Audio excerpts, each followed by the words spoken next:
And so let's start at the beginning. In this video I'm going to talk about communication. I will split the discussion into three categories: the good, the bad and the ugly. So firstly, the good things, and I'll be focusing more on amateur radio rather than commercial radio. As to which of these is the more important, I will leave that for you to decide upon. So to begin with, let's contrast and compare the two. Commercial radio against amateur radio. Well, both are informing us. So let's contrast between, say, the general broadcast, which everybody hears, against the telephone, a cell phone or a landline, whereby only those connected hear what's being said. Generally, the radio is broadcasting that information out there into the ether for all of those who are capable of receiving the signal. This gives a tremendous advantage in many situations. It has to be said, both have their uses. One is to generally inform us, whereas the other keeps the information private. Well, at least as long as it's not being hacked into, that is. And let's be aware, of course, the mobile or cell phone is also a radio. It's just that it uses a very high radio frequency compared to the general radio that uses the lower frequencies, such as short, medium and long wave for tuning. We do use, of course, VHF, which is very high frequencies, and UHF, ultra high frequencies, for services like police and ambulance and many others. A lot of these organisations now use the digital radio system and have complex coding methods for secure transmissions. So I'll go on and list some of the uses of commercial radio. Very popular, of course, is the music that we hear and everybody tunes into for that. The news and the weather forecast, both very important. Stories, audio books and plays, to say but a few other uses. The most important of these is the news and weather, especially instructing the public in times of trauma or disaster. The downside to that is when we compare this to amateur radio, whereby commercial radio stations are in fixed premises, are therefore vulnerable to attack from the disaster they may want to report on. Amateur radio operators can and are capable of setting up a mobile radio station, including the use of handheld transceivers. So, list of uses of amateur radio. Emergency radio. That's Raynet in the UK and Races in the USA. Other organisations and countries around the world have a similar setup to cope with earthquakes, floods, power outages, etc. Other uses for our amateur radio system, where we introduce the use of repeaters, whereby lots of people can communicate around the area. This helps with social activities when helping other people in various activities. So that's just a brief resume of what amateur radio is in comparison to commercial radio. I will go on in detail with the next facets of the amateur radio. As I say, I will focus mostly on amateur radio.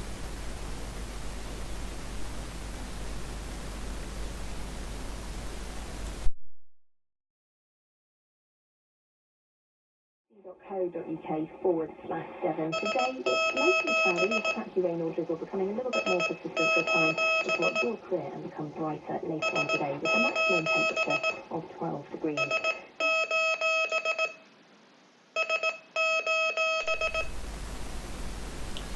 So, emergency radio. Here I will focus on RACES, that's RACES, in the United States of America.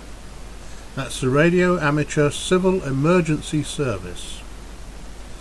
The Radio Amateur Civil Emergency Service, RACES, is a standby radio service provided for in Part 97.407 of the Federal Communications Commission, the FCC, rules and regulations governing amateur radio in the United States. The concept of a standby radio amateur civil emergency services to replace the conventional amateur radio service during wartime was developed in 1952 as a result of input from the American Radio Relay League and the Department of the Army's Office of Civil Defense during World War II. The amateur radio service had been silenced and a new war emergency radio service, WERS, had to be created from scratch in a process that took 6 months. The resulting standby RACES service was designed to provide a quicker and smoother transition in the event the President never needed to silence the regular amateur radio service again when invoking the War Powers Act of 1941. Despite 4 wars involving the United States since 1952, this has never happened. So, formation was in 1952, the purpose was emergency communications and covered the region of the United States. That's a brief resume of RACES, and I'll go on to talk about RANET, which is Radio Amateurs Emergency Network. The Radio Amateurs Emergency Network, also known as RANET, is a British national voluntary communications services provided by amateur radio operators. It was formed in 1953, and we got in a year after the Americans, and exists to supplement national communications channels in the event of an emergency. The capitalised word RANET is a registered trademark of the Radio Society of Great Britain. The idea of RANET came into being in the aftermath of the North Sea flood of 1953, a natural disaster that damaged the communications cables along the east coast of England on the night of 31st of January 1953.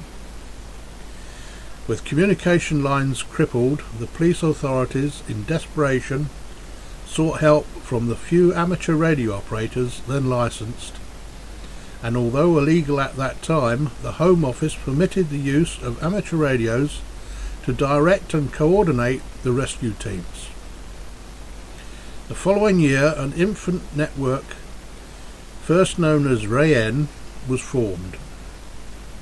The Home Office conceded the desirability of an organisation which, in times of emergency, could effect the passing of messages facilitating the rescue operations of the professional services, who themselves lacked the instant communications of radio at the time.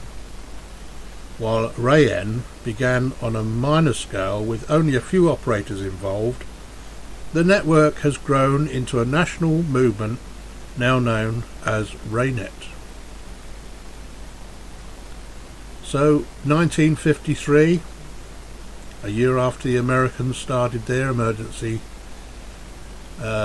setup, and now, of course, in today's world, virtually all countries have a similar setup for emergency operation. This has been evident so often in recent times when we've seen disasters all over the world. The first people usually there to set up communications are amateur radio, and assisted by people from all over the world. And when we go back to some of the very early times when the CW Morse was used by ships, and we reflect back to the Titanic and the disaster that took place back then, they was using the SOS message to get help. That has been stable from that time onwards.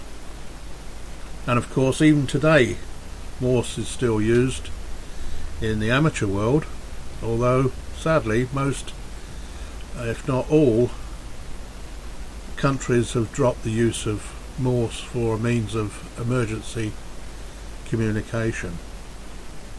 That's not to say, of course, that it couldn't be revived. Morse code, of course, the carrier wave, the pure wave, gets through when no other signal may get through. So that's why it is so important. And of course, in today's world, with digital facilities, satellites and more sophisticated electronics, we go from strength to strength, one thing from another.